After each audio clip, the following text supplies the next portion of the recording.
რუსეთს სანქციებისგან თავის არიდებაში ეხმარება ჩვენ დასამწუხაროდ არა უმეტეს შემთხვევაში არა აქ რეგისტრირებული რუსეთის მოქალაქეების კომპანიები, არამედ ქართული კომპანიები, ქართველი ინდმეწარმეები, ქართული შეპესეები და ამ ადამიანების უკან ხშირად საერთოდაც არ დგანან რუსეთის მოქალაქე მფლობელებად თუ დამფუძნებლებად.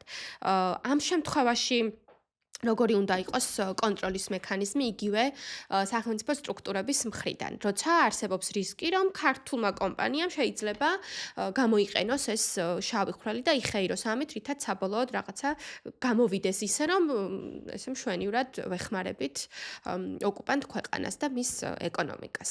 ხო. ნუ პირველი რაც შეგვიძლია თქვა და ყველაზე მარტივი არის ის, რომ უნდა არსებობდეს შესაბამისი პოლიტიკური ნება, რომ აი მსგავსი შემთხვევები გაკონტროლდეს და რაღაც თუ არის ფინანსური სანქცია თუ სისხლის სამართლებრივი რომ იყოს გამოყენებული.